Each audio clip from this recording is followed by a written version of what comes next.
is the time to have our next playoff on security, sustainability and scalability defense discussion.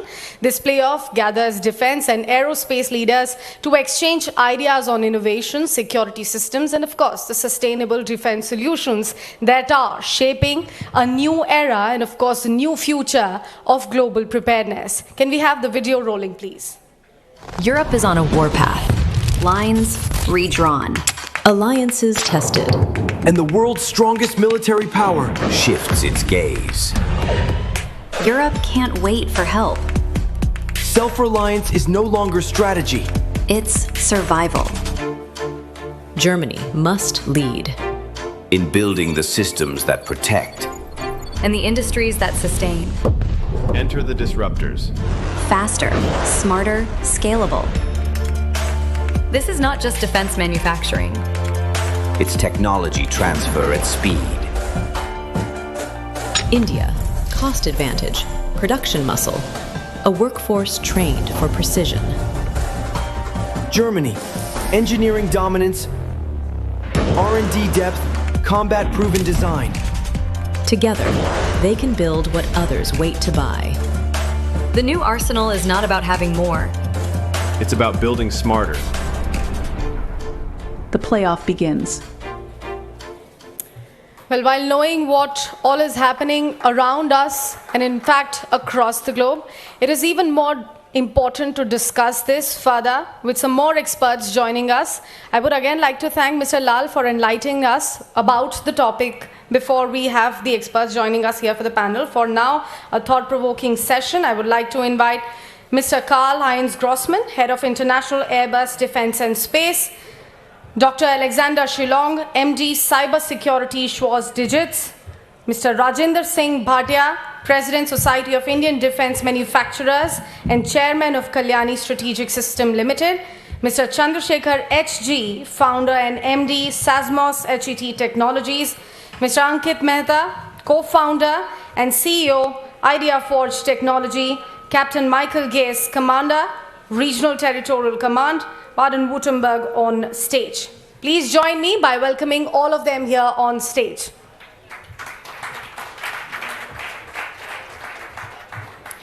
And with that, I hand over the mic to my colleague Karthik Malhotra, who will take the chat forward. Karthik, the session is yours. Thank you so much, Sakshi.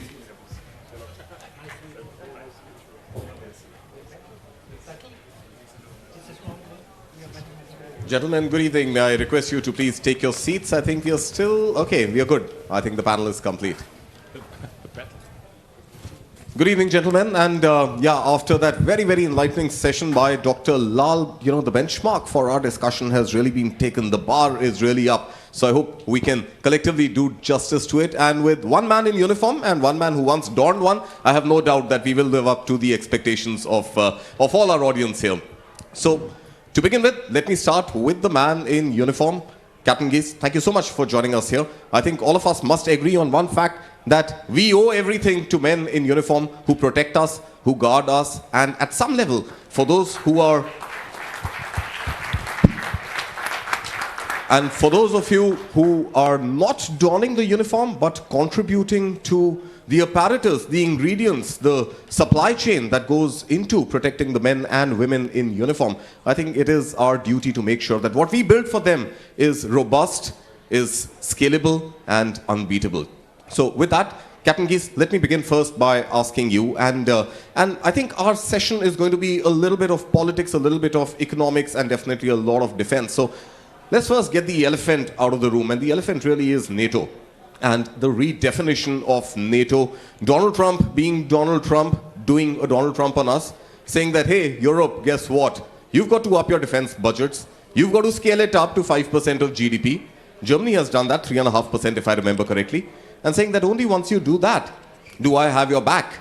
So at a time like this, Captain Gase, what are armed forces across Europe, especially in Germany, thinking about scaling up their defense manufacturing and ensuring that the architecture of NATO stays intact and the support that Europe at some level depends on US on continues to stay?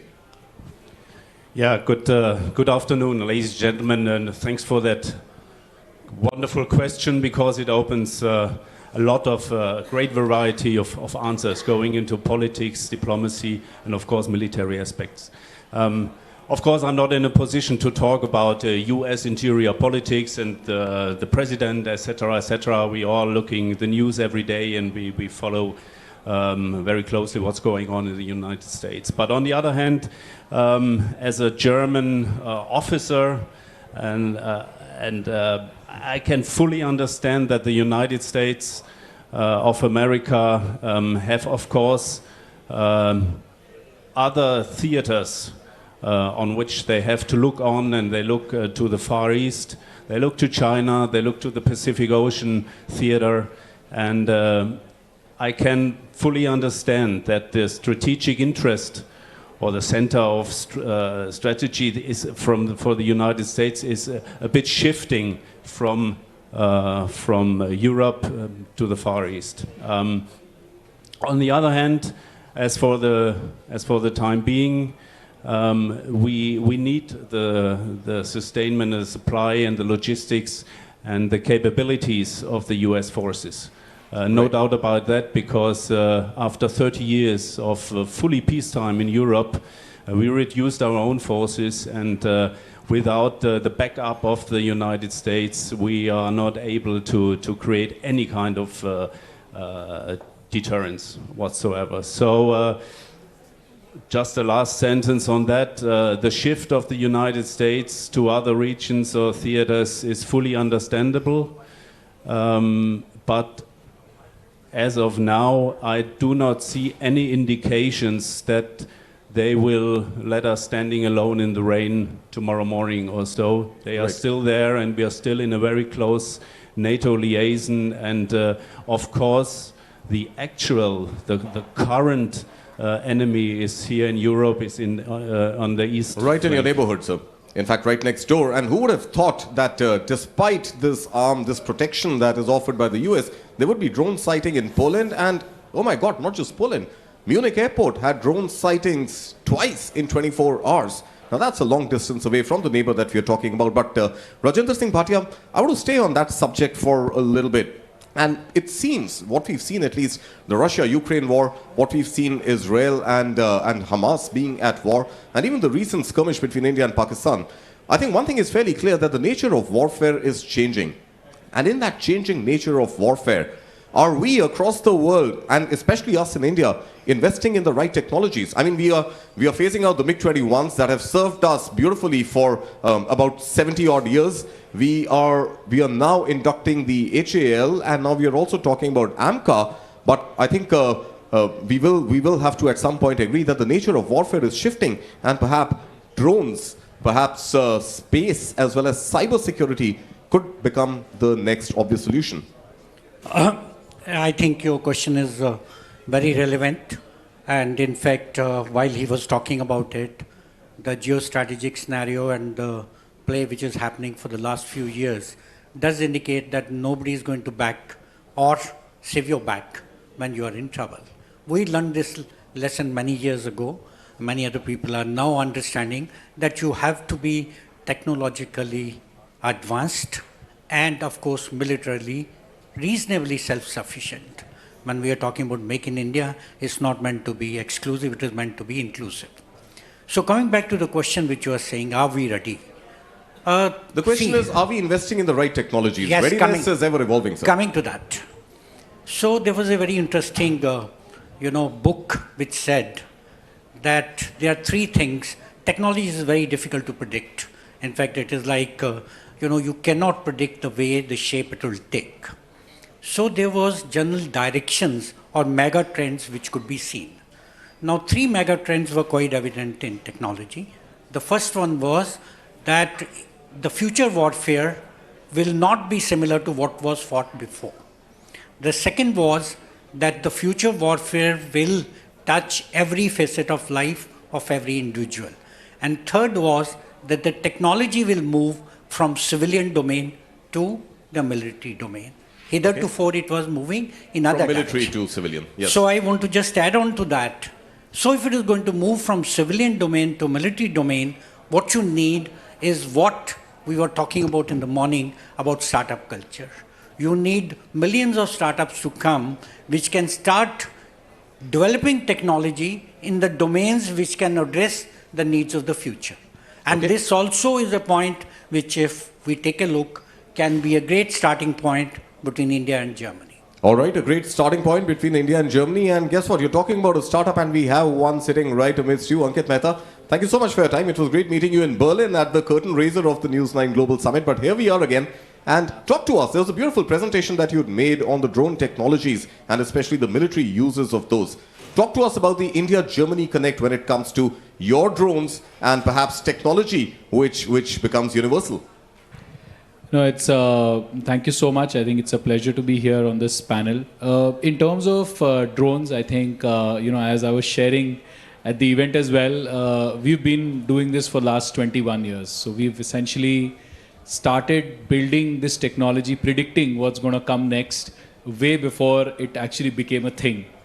But so talk to us about your technology. For the sake of the viewers here, what are the drones that you're making? What is the scale at which you're operating? And what is the kind of damage that it can inflict if the need arises? So I think when we started, we started to try and counter insurgency and counter-terrorism. We started after what happened in 26/11 in Mumbai in 2008. And as early as that, we realized that we need to give eyes to our soldiers, and we need to give them eyes that can stay hidden, but observe what is happening on the other side so that there are no other collateral damages or collateral effects. And I think for many years, almost a decade and a half, we have focused on that domain. The needs of that domain are evolving. The needs of that domain, as was visible and obvious in Op Sindoor as well, is to make sure that every asset that you're building is resilient. It can counter what the adversary will do to prevent you from doing its job. And I think that's a very important vector that the entire tech stack on the drone space is evolving towards. Dr. Lal spoke about that very, very categorically, and I think without that, there is no future for this technology. It's very critical in defense at least. And in terms of assets we are building now, from building eyes that could observe at the last mile for the soldiers on field, we are now building assets that can be of a slightly more strategic nature when it comes to looking at high altitude logistics. We are building assets of that class, and we are also building assets that can carry payloads that can be used for precision delivery if required. All right, so perhaps that is the future that you are writing, and that is the future that you would be flying into the markets very soon. Mr. Shalong, let me get you into this conversation. We've talked about drones as one potential new age tool of warfare, and the other one is cyber threats, cyber wars. One would have imagined that this is all works of sci-fi and may or may not actually ever come true, but here we are. There have been cyber attacks, there have been pager explosions, there have been a lot of technologies which are used which rest in the domain of communication and radio frequencies. At short digits, talk to us about some of the solutions that you would be working which could enable the defense sector to be more defensive of cybersecurity and cyber wars. Well, first of all, thank you for inviting Schwartz Digits and myself to the stage here. I think if you still think this is a matter of sci-fi, you haven't really watched the news, probably also your channel where you reported on cyber attacks. Exactly. So it was once assumed it's going to be sci-fi, but it's present and clear and dangerous. And the important thing is everybody can be a target, individuals or organizations. Obviously, we as the largest retailer in Europe, we see this every day, and we see this with our peers, and we see this when we are in other gatherings. I mean, right now in Nuremberg, you have the second largest IT security fair in the world, ITSA, and for 3 days, basically, all the professionals got together and the respective parties from the military and government sectors, not just from Germany, and basically, it was on everybody's mind that the attacks have become more aggressive. They are becoming more sophisticated. Attackers are usually always a step ahead. And as a retailer for many, many years, we just served our own operations in 32 countries, which includes Europe and the Eastern Seaboard in the US. And we realized a while ago essentially a little bit like India, except, for example, India for years obviously bought most of its weaponry from Russia, right? And now you're really diversifying and you become more independent. And this is, I think, very And not just diversifying internationally, you're also diversifying internally. Correct. Atmanirbhar Bharat, Make in India, defense story is something that India is really going ahead and capitalizing on. Correct, that's what you do. And essentially, we're following down the same path, right? We said sovereignty is a key thing. We're not talking autarky, but we're talking sovereignty. And we need to be able also as an organization, when it comes to digitalization, to no longer be fully dependent on the players from the US. Obviously, we believe in the transatlantic partnership, but it's very important to do certain things yourself. And this is why we started investing in our own sovereign cloud, which is no longer, obviously it works at our scale, it probably works for others. And we're even working with people in the defense sector because cloud technology, cybersecurity is relevant. We invested in cybersecurity, in prevention techniques with a company called StackIt, Workspace, and a couple of other things. And this is what we do, but we also generally engage in conversations with multiple stakeholders, how we can improve the overall defensiveness of society and our peers, because ultimately, you know, a quarter of the population of Europe shops in our stores at Lidl and Kaufland every day. If we close them tomorrow, there is nobody to replace them, right? So we really are on a mission to support the people in Europe and a little bit in the US. All and right. we need to make sure we are safe and our supply chain is safe. And this, of course, matters for us, for Europeans, for Indians, for everyone.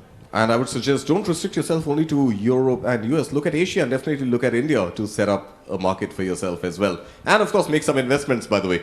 Mr. Chandrasekhar, there's something very interesting that you and I were talking about last evening, and that pretty much brings us to the pivot from what we heard from Mr. Shillong. And that's the fact that while we're talking about Atmanirbhar Bharat, gentlemen, ladies and gentlemen, Atmanirbhar means self-reliance. So while we're talking about a self-reliant India when it comes to defense manufacturing, perhaps going back to the conversation that I started with Captain Geets, there's also a need right now for Europe to be self-reliant and for Europe to reduce its dependence on this protection layer which has been offered. And that pretty much to me seems like an opportunity for collaboration between India and Europe, and of course Germany being the largest economy in Europe, for collaboration to ensure that whatever they need to do to scale up their budgets and to have their own Atmanirbhar European Union when it comes to defense, to actually have more manufacturing move towards India. So how do you think that equation is going to play out?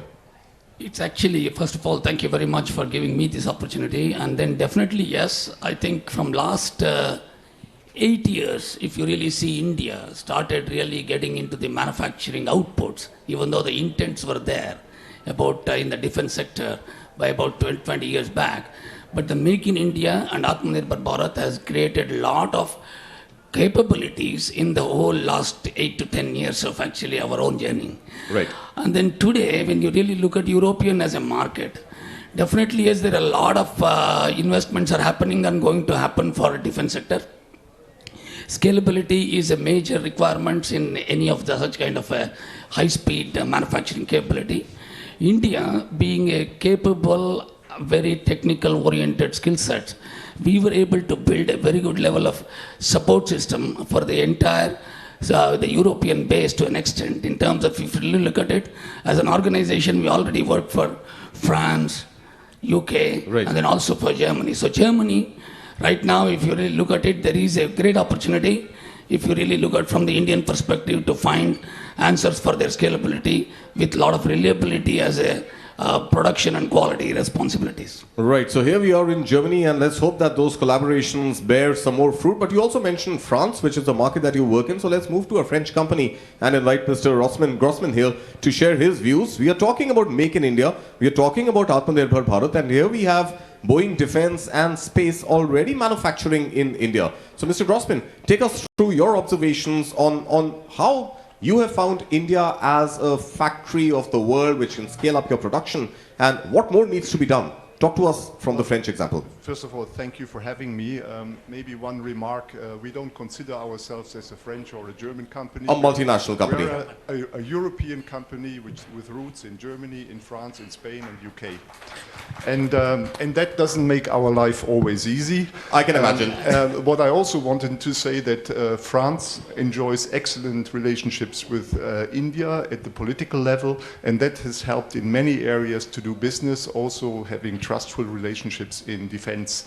And my wish as a German, of course, would be that from a political point of view, there's continuation of the path that has been starting with the policy on Indo-Pacific, regular exchange between the governments. For our business, we need to have trustful relationships and long-lasting relationships, because any investment that is made, I think, may be only reimbursed in many, many years.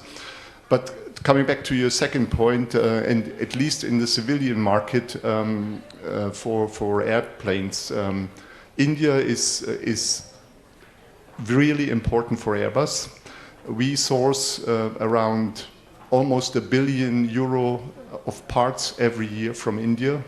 We have some key suppliers, and if you came on a plane, the chance is high that you have been on an Airbus plane, and I can guarantee you there are parts made in India, and they're exclusively made in India, and they are done so well that we are going single source. So that's we have examples where this works very well. Also, maybe another figure for the coming years, for the next 20 years, Airbus will deliver every week one aircraft to India. So that shows how big the market is, but it's also our responsibility then to give back, to develop supply chains. We have about 4,000 engineers in India who work in IT, in engineering development, and without India, we cannot do what we do today. So it shows it's cumbersome at times, it takes time to develop, but it is worthwhile pursuing, and sometimes you need to fight. I think the regulations do not always help. Bureaucracies are tough, and simplification would really be welcome in any respect. Be it export licenses here in Germany or being offset regulations in India, it's a real uphill battle. At the moment, we have just started a helicopter final assembly line, and we are also doing the C295 aircraft in India with Tata Advanced Systems. So Airbus holds the contract, but it's delivered through Tata, and it's entirely made in India. And one last point of cooperation I wanted to make, because there was a lot of discussion about drones, and generally we talk a lot about smaller drones. We are developing one drone for Europe, which is called Eurodrone, and there were some pictures. It is more the size of a small aircraft, around 12 tons. And I think there are capabilities which are required in Europe and which are required in India if you want to survey large areas of maritime areas. And that's where we try to work with India, and at least we could convince India to join the program as an observer, with the option to later on join this program, bring their know-how to the program, and also tailor the product for the needs of India. Right. Mr. Bhatia, I want to actually pick up the thread from there and bring this question over to you. That at one point, of course, we are talking about collaboration, we are talking about components which are manufactured in India, we are talking about a large consumer market, and that reflects in the aircraft order book that we just heard about. But at some point, it's also a question of what are the kind of investments that India must make in actually making its own defense absolutely robust. I mean, we'll come to the MROs perhaps subsequently if time permits, because that's again something that Airbus will find relevance in, and I think India needs MROs to come when it comes to civilian aircraft. But our own aircraft, our own engine manufacturing, for example, because I think the rollout of the HAL Tejas, has been the light combat aircraft, has been delayed for years because there is no technology transfer, and we are dependent on GE engines that come from the United States of America. So how does India build its own absolute end-to-end self-reliance when it comes to even engines, not just components? So this is the point where we all need to deliberate. There are gaps in technology, but before we come to the gaps, let's see what we have achieved in last decade. Exports have gone 13 times in last 7 years. Defense production has doubled in last 5 years, and the target is to double it further in the next 3 years. But you are very right on some significant programs, and the technologies are still not there. In fact, that is one area we all hear about aero engines, but similar situation exists in marine systems, where there's a very strong company sitting in Germany, MTU, which has a market share, and where we could be working together to develop those high-powered gas turbine engines for the marine platforms. Now, coming back to the investments, all this revolves around the market size, the ability of people to tap that market, and then investments follow suit. So should it be the government or should it be the private sector that makes those investments? Because I'm pretty sure, sir, talent is not a problem in India. There are problems that we're solving for the world, and engine doesn't seem like rocket science. It's still aviation. Well, I will not totally endorse that. Engine is a rocket science and little more. All right, there are only 4 manufacturers of repute in the world, and India should have the 5th one. Probably if we can do the collaboration right. But coming back to the investment, it has to be both sides. It cannot be private investments alone. It cannot be government investments alone. You've seen the example of AMCA, where government has earmarked nearly $2 billion, close to $2 billion for development by private industry. Is that enough, sir? $2 billion? So that's for 5 prototypes. Then they're promising hundreds of them if you have developed it right into the... nothing is enough. If you take at the national level, our R&D spends are still very, very low. It's 0.6% of GDP. We need to spend much more. If you take a look at defense budget percentage of R&D, it's still only about 13%. All developed nations are at 25%. So there is always scope to spend more. But issue is, India actually can deliver much more with lesser money in R&D because we are famous for frugal engineering. So key point here would be again collaboration, and he talked about it. In fact, we have interacted with him. We did set up, when I was in L&T, a joint venture with the Airbus. But the key point here is, how do we collaborate in the current strategic environment? I think India and Germany need each other, and that's the place where we need to start co-designing, co-developing, and then co-manufacturing, maybe for the world. All right. I want to also talk about rocket science for just a bit, because it seems that India's record at space programs has far exceeded expectations of the world. No surprise to us Indians, we knew we could get there. But I think we haven't really achieved the same level of feat when it comes to other military equipment. Of course, you also represent Bharat Forge, so Bharat Forge is one of the key examples of how India is collaborating with German companies and really making for the German defense sector as well. But Captain Keys, again to the point of technology transfer. Now, what we learn in India is that the more you share, the more you get. But it seems that that philosophy doesn't really seem to work for those who hold patents for their technologies. Is there time to actually get German companies to open up their secret boxes, their vaults, their Pandora's boxes perhaps, and share some of those secrets for us to be able to scale up, not just for ourselves, but also for Europe? Well, also a very good question. I think there are 2 trains running on different lanes or tracks at different speed. What we now have is the 4th year of war in Europe, just some 600 kilometers east of us, where we see kind of a classic war. There are tanks, rockets are flying, bombs been dropped, killing soldiers and of course killing civil people. Drones, cyber and especially drones are a bit bringing a modern aspects on military tactics, but for the next, I would say 5, 10, 15 years or so, this will be the type of war, of classic war, that we have to prepare for. The other train is running with new technologies, and this also has to be developed, and someone has to pay for it. And Germany is luckily now in a good position, depending on money and spending, so the resources are there in Germany.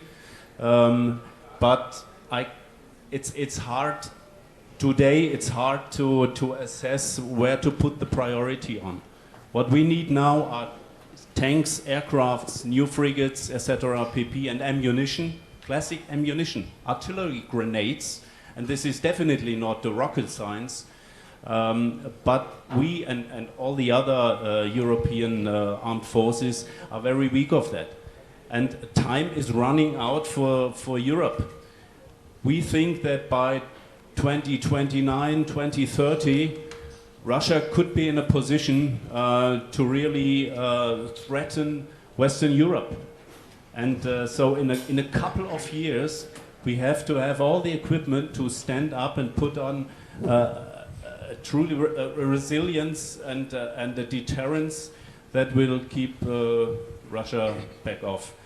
And so in the background, we have to go on the other issues and topics, but to coordinate the speed of these two trains, I think this is the homework, the brilliant homework for the political level or for everyone who is outside the military then. All right. So, of course, the complexities, the geoeconomics, the geopolitics, and the lack of stability in the region is obviously getting Europe to rethink. But I think India is continuing to think in the right direction, and the kind of investments and the kind of ideas, the innovations that we are seeing in drone technologies is something that India is definitely going to hopefully scale up in coming times. So, Ankit, since you're here, since you've been in touch with your German counterparts and with the industry here, what are some of the lessons that India should learn from Germany when it comes to at least innovation, technology, and what are the lessons that you feel Germany could learn from India when it comes to perhaps STEM education? I think in terms of what we can learn from Germany, it is very clear to me that Germany has a very old history of building high performance, reliable systems.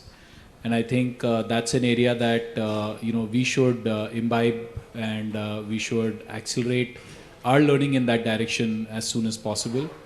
And of course, what we can learn from India is a massive transformation that has happened on the digital side.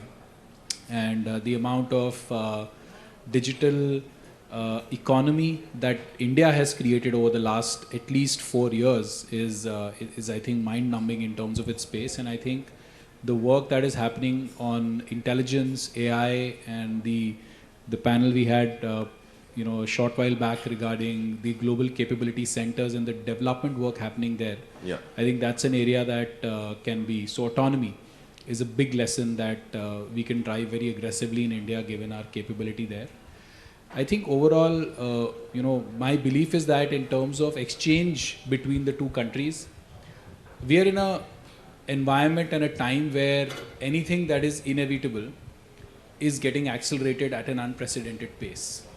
And we have two challenges because of which it slows down in large organizations like the defense forces is the burden of training. It takes a lot of effort to change gears, to change the training that the forces have imbibed in over many years. And I think autonomy is the only way to make that adoption happen fast. If it can happen without involving people who are trained in certain tactics, and that change of training will take some time to become central to the entire force. Right. Maybe autonomy is a big way that we will have to drive. And that pace of adoption and acceleration there has to go up by a big notch. I think we've all ignored that for a very long time, especially in India.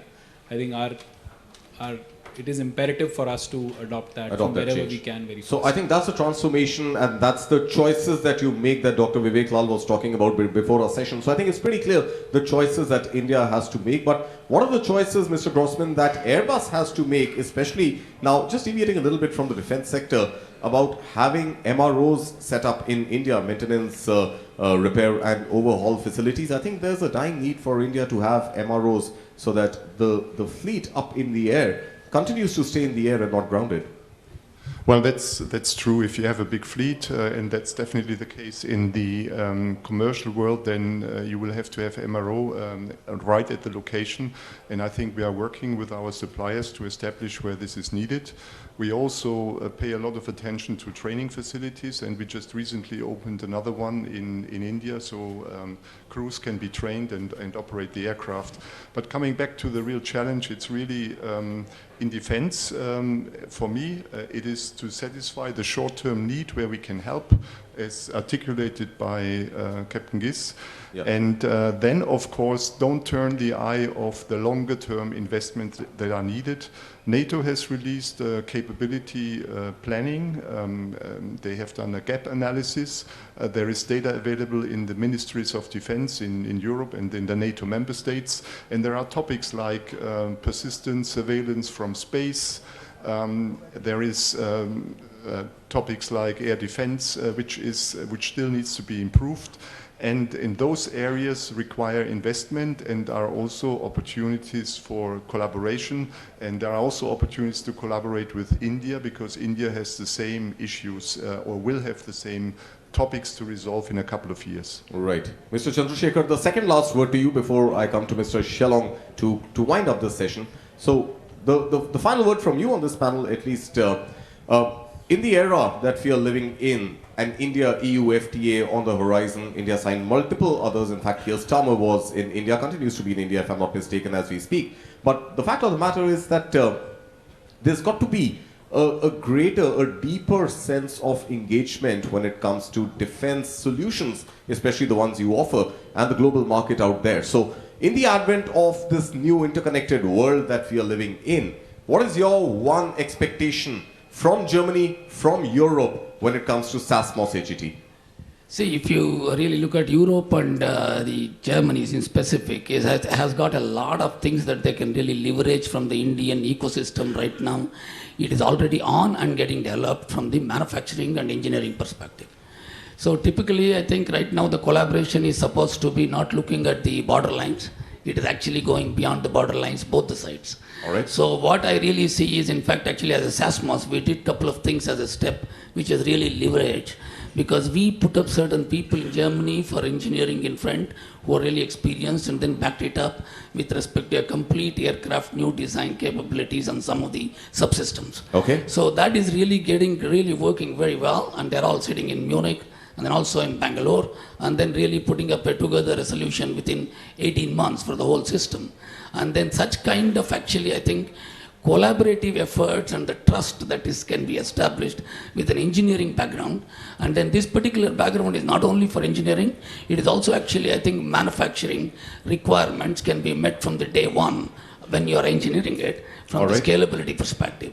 So such kind of collaborative efforts in the beginning of design, and then also on the technology transfers, I think it should be more trustworthy, the technology transfers that should happen from Germany, wherever they are, in terms of believing us. Because in my view, I think if the technology can be well protected for them, it's a great opportunity for us as Indians to really scale up our manufacturing and capabilities. The requirement is, are you really able to take care of the technology intentions of the who are really created that, like German, for example. So I think that is where I see FDA should be more pronounced in terms of actually, I think, one of the clauses should be technology transfer. Yes, technology transfer. Could that potentially be a stumbling block? Possibly, yes, as a mindset right now. I would request that actually, I think that will be a mind shift, which really creates plenty of opportunities for both the countries. And also, actually, I think these technology transfers can really create a speed in Indian defense requirements also. And which, if as long as it is very well done transparently and then very collaboratively and candidly. I think that's what I really see as an opportunity to a small opening can really, with a controlled way, can create a huge scalability and sustainability from manufacturing and then speed in which it can be incorporated into the systems. All right, so final word to you, as I promised, Mr. Shelong, because there's something I wanted to spend more time on. Perhaps we could catch up over dinner, and I've got just about a minute or so left for you to answer that. Artificial intelligence in the world of cyber warfare, cyber security, a threat or an opportunity? How much time are you only? About a minute. I thought we have like 4 hours. That's in the evening.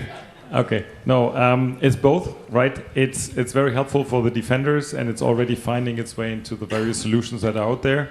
But of course, AI is another tool in the tool set of the attackers to facilitate certain types of activities. Is it serving as a solution for you, or is it serving as a problem because hackers are using it perhaps better than you? again, the answer is both sides of the world. So I cannot give no black or white answer. It's in the gray zone. That's the way it is. All right, let's erase the grey and try and find a black or white answer, maybe over dinner tonight. But gentlemen, with that, we have run out of time. Thank you so much for your time this evening, and it was absolutely wonderful listening to all your views here. And thank you so much. Once again, we will, of course, meet for dinner at the News Schloss, ladies and gentlemen, this evening, 8 o'clock onwards at the Newcastle in Stuttgart. Gentlemen, thank you so much. And please be with me here on stage, sir. I would request you all to kindly stay here for a couple of more minutes as I now invite R. Sridharan and also Ruven here on stage for shawl felicitation.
Thank you so much.